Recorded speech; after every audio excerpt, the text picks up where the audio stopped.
को morning all of you. आपको कल कैश फ्लो स्टेटमेंट में ऑपरेटिंग एक्टिविटीज का फॉर्मेट बता दिए थे। आज इससे रिलेटेड क्वेश्चन देखते हैं। क्वेश्चन का फोटो आपको वीडियो में मिल जाएगा, क्वेश्चन स्क्रीनशॉट ले लीजिएगा। क्वेश्चन बोल रहा है Jharkhand limited earn a profit of ₹2 lakh. Profit कितना कमा रहा है? 2 लाख रुपए प्रॉफिट कमा रहा है Jharkhand limited after charging the following items. और आइटम्स क्या क्या दिया? Depreciation on fixed assets, depreciation है, amortization of development expense, amortization है, loss on sale of furnitures, provision for doubtful debts, provision for tax, transfer to general reserve और profit on sale of machinery. उसके नीचे दिया हुआ additional information में short term investment, advance receive, outstanding expense, trade receivable, trade payable, prepaid expense. Cash flow बनाना है, cash flow statement from operating activity से बनाना है। तो सबसे पहले आगे हम लोग कल बताए थे फॉर्मेट में कि क्या लिखते हैं, net profit before tax and extraordinary. और इसके अंदर बताए थे 5 चीज का काम करते हैं। तो सबसे पहले इसके अंदर किसका काम करते हैं? तो सबसे पहले नेट प्रॉफिट या लॉस। तो क्वेश्चन के ऊपर में ही दिया हुआ है कि नेट प्रॉफिट कितना है? 2 लाख। यहाँ पे लिख दीजिए net profit 2 lakh.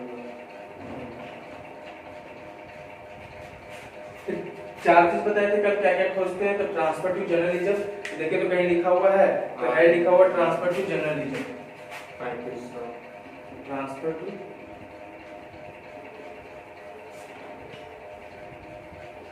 General reserve.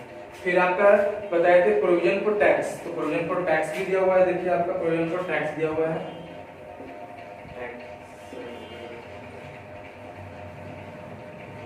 30,000। फिर बताया कि डिविडेंड, डिविडेंड तो नहीं दिया हुआ है और था फिर रिफंड ऑफ टैक्स, ये भी आपका नहीं दिया हुआ है। इसको प्लस कीजिए तो 2,33,500। अगर डिविडेंड देता तो डिविडेंड भी प्लस करते और रिफंड ऑफ टैक्स होता तो माइनस करते। तो इसको हम लोग लिख देंगे यहाँ पे 2,33,500।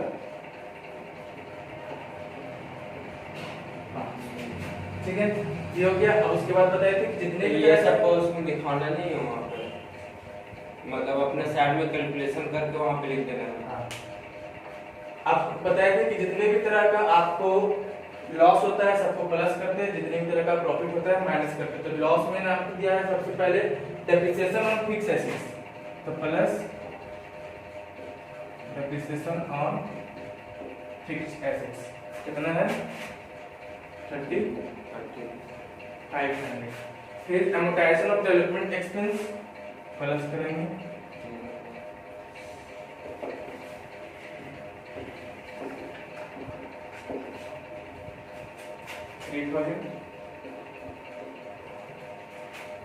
फिर loss on sale of furniture,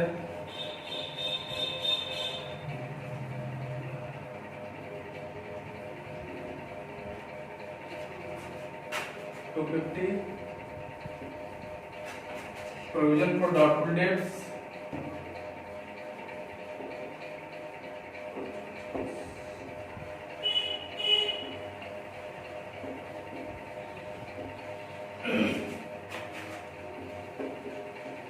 $550। और बाकी का एक दिया हुआ है प्रॉफिट ऑन सेल। तो प्रॉफिट क्या करते हैं? माइनस करते हैं,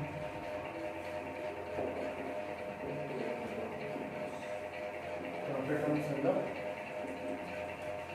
मशीनरी, ये आपका 1500, माइनस। देखिए बैलेंस कितना निकलता है। तो बैलेंस निकल जाएगा 2,39,300। ठीक है, अब आप बात करते हैं नीचे दिया हुआ आपका एडिशनल इंफॉर्मेशन में करंट एसेट्स, करंट लायबिलिटीज। तो सबसे पहले आपका दिया हुआ है शॉर्ट टर्म इन्वेस्टमेंट। तो हम बोले थे कि आपको कल की ऑपरेटिंग एक्टिविटी में कुछ नोट्स वगैरह भी लिखाना है, ठीक है, तो उसको लिखवा देंगे इसके क्वेश्चन के बाद। तो शॉर्ट टर्म इन्वेस्टमेंट देखिए 2 ईयर दिया हुआ है, एक है 2019 और एक है 2020। सबसे पहले चीज कि आपको इसमें करंट एसेट्स, करंट लायबिलिटीज का ज्ञान होना चाहिए, नॉलेज होना चाहिए कि कौन इसमें करंट एसेट्स है, कौन करंट लायबिलिटीज है। तो क्वेश्चन बनाने में आसान होगा, नहीं तो दिक्कत होगा। शॉर्ट टर्म इन्वेस्टमेंट, अब यहाँ पे दिक्कत है कि ये इन्वेस्टमेंट एसेट्स की लायबिलिटीज है, तो इन्वेस्टमेंट एसेट्स है, ठीक है। अब देखिए 2019 में दिया हुआ है 5000 और 2020 में दिया हुआ है 4250, तो जाहिर सी बात है डिक्रीज कर रहा है, तो कल बताए आगे इसको लिख देते हैं net profit before working capital. अब उसके बाद करंट एसेट्स करंट लायबिलिटीज का, तो शॉर्ट टर्म इन्वेस्टमेंट डिक्रीज कर रहा है, तो कल बताया था कि एसेट्स डिक्रीज करता है तो प्लस करते हैं decrease in short term investment. कितना का डिक्रीज कर रहा है 750 का। फिर एडवांस रिसीव्ड, अब एडवांस रिसीव किए तो सबसे पहले ये जानिए कि एसेट्स की लायबिलिटीज है, तो जाहिर सी बात है कि एडवांस अगर रिसीव किए तो मेरे लिए लायबिलिटीज बन जाएगा। जब लायबिलिटीज 4000 से 3000 हो रहा है, पहले था 4000 अब 3000 होता है, डिक्रीज कर रहा है, और लायबिलिटीज डिक्रीज करेगा तो माइनस करेंगे, कल बताया था आपको डिक्रीज इन एडवांस रिसीव 1000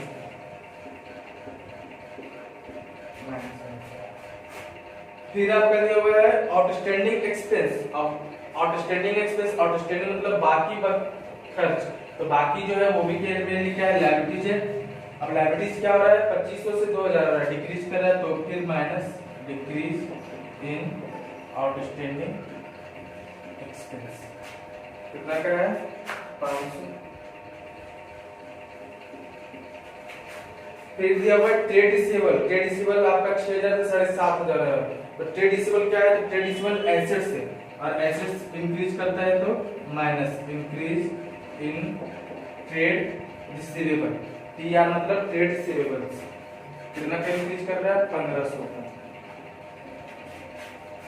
फिर ट्रेड पेबल 5000 से 7500 है, तो trade payable assets sorry liabilities है, लायबिलिटीज इंक्रीज कर रहा है, तो कल बताए थे कि लायबिलिटीज इंक्रीज करता है तो plus increase in trade payable 2500। और उसके बाद प्रीपेड एक्सपेंस, तो प्रीपेड एक्सपेंस नाम लिखा हुआ है लेकिन वो लायबिलिटीज नहीं है। प्रीपेड मतलब होता है पहले से खर्च कर दिए हैं, वो लायबिलिटीज नहीं है, वो एसेट्स है, ठीक है। तो कितना हो रहा है 100 से 150 हो रहा है, यानी इंक्रीज कर रहा है, तो इंक्रीज करता है एसेट्स तो माइनस करते हैं, तो इंक्रीज इन प्रीपेड एक्सपेंस कितना का 50 रुपया। आप कुछ नहीं है बैलेंस कीजिए, बैलेंस करने पे आ जाएगा आपका 2,39,500। ये आपका कहलाएगा कैश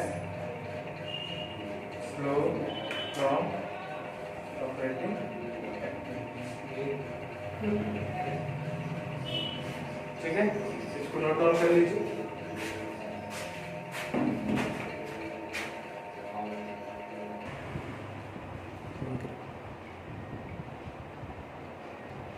चलिए क्वेश्चन आप देख लेते हैं इसी से, कैसे ऑपरेटिंग एक्टिविटी से क्वेश्चन का फोटो वीडियो मिल जाएगा आपको। दिया हुआ है profit after appropriation is rupees 75,000, profit दिया हुआ है 75,000। You have the following informations: goodwill write off, provision for tax, depreciation on fixed assets, loss on sale of furniture, transfer to general ledger. उसके बाद नीचे दिया हुआ है trade receivable, trade payable, inventories, outstanding expense, earned income, period और prepaid rent. बनाना है cash flow from operating activities, ठीक है। चलिए देखिए, तो सबसे पहले क्या लिखते हैं net profit before tax and extraordinary item लिखते हैं। इसमें बताया कि कम से कम 5 चीज खोजना पड़ता है, तो 5 चीज में सबसे पहले नेट प्रॉफिट, तो नेट प्रॉफिट आपको है दिया हुआ 75,000 दिया हुआ नेट प्रॉफिट, ठीक है। उसके बाद है 4 चीज खोजते हैं और सबसे पहले ट्रांसफर टू जनरल रिजर्व, देखिए तो दिया हुआ है transfer to general reserve 8,000 plus transfer to general reserve 8,000। उसके बाद प्रोविजन फॉर टैक्स दिया हुआ है, प्रोविजन तो टैक्स है आपका 12,000। फिर डिविडेंड खोजते हैं और रिफंड ऑफ टैक्स खोजते हैं, तो दोनों में से कुछ नहीं है, तो उसे किसी को जोड़ दीजिए। 95। कभी कभी क्वेश्चन में ऐसा होगा कि सिर्फ नेट प्रॉफिट दिया रहेगा, बाकी कुछ नहीं दिया, तो सिर्फ नेट प्रॉफिट यहाँ पे लिख देंगे। जरूरी नहीं कि नहीं दिया हुआ तो खोजना ही है, ठीक है, नहीं दिया रहा है सिर्फ नेट प्रॉफिट को लिख देंगे। तो ये आ गया आपका 95। उसके बाद हम लोग काम करते हैं प्रॉफिट और एक्सपेंस और लॉस का, ठीक है। तो दिया हुआ है गुडविल राइट ऑफ, तो कल समझाए थे कि गुडविल इंटेंजिबल एसेट से राइट ऑफ हो रहा है, तो प्लस करते हैं गुडविल रिटन ऑफ, कितना का है 10,000। फिर प्रोविजन फॉर टैक्स का तो काम कर चुके हैं। डेप्रिसिएशन ऑन फिक्स्ड एसेट्स, ये भी एक्सपेंस है, डेप्रिसिएशन ऑन फिक्स्ड एसेट्स कितना का है, तो ये है आपका 15,000 का। फिर loss on sale of furniture,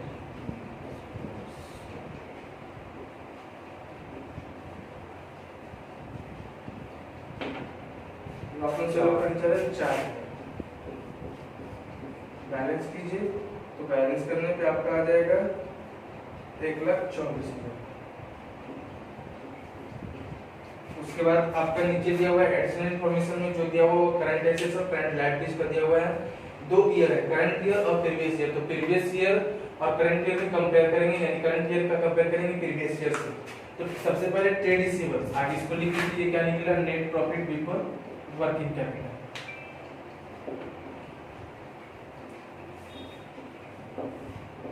net profit before working, अब इसमें हम लोग प्लस करेंगे, जो दिया हुआ है आपका प्लस माइनस करेंगे, जो दिया हुआ है करंट एसेट्स करंट लायबिलिटी। तो सबसे पहले ट्रेड रिसीवेबल, तो प्रीवियस ईयर से कंपेयर करना है करंट ईयर। प्रीवियस ईयर में 60,000 था ट्रेड रिसीवेबल और करंट ईयर में 20,000 है। तो प्रीवियस ईयर 16 था और करंट ईयर 20,000, यानी इंक्रीज करना है। तो करंट एसेट्स है ये, तो करंट एसेट्स इंक्रीज करना है, तो बताए थे minus increase in trade receivable, ये आपका हो गया 4,000 का। फिर ट्रेड पेबल, तो ट्रेड पेबल प्रीवियस ईयर में था 7,000 और इस साल है, यानी करंट ईयर में 10,000, तो इंक्रीज कर रही है, तो करंट लायबिलिटीज इंक्रीज करता है, तो प्लस करते हैं इंक्रीज इन ट्रेड पेबल, दिया हुआ आपका 3,000। फिर इन्वेंटरीज, करंट एसेट्स से करंट एसेट्स आपका पहले था 20,000 और अब 30,000, तो ये भी इंक्रीज कर रहा है, तो माइनस करेंगे इंक्रीज इन इन्वेंटरीज, क्योंकि करंट एसेट्स है इसी कारण माइनस, कितना हो जाएगा 10,000।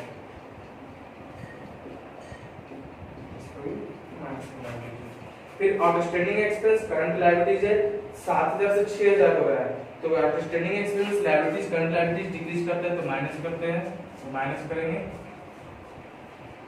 डिक्रीज इन आउटस्टैंडिंग एक्सपेंस, कितना आ जाएगा 1,000।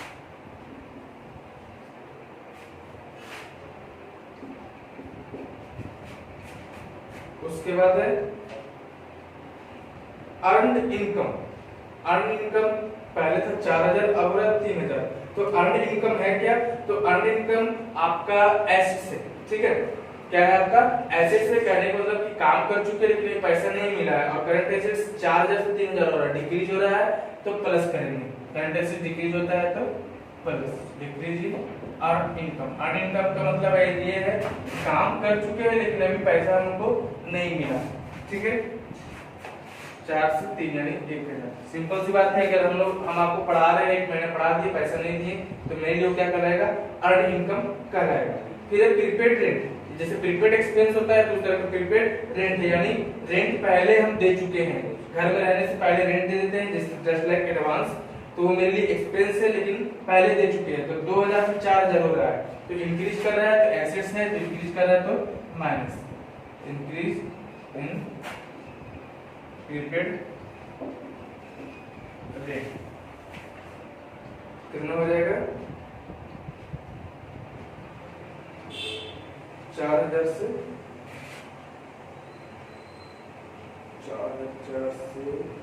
2,000 से 4,000 यानी 2,000 माइनस, ठीक है। इसको कैलकुलेट करके देखिए,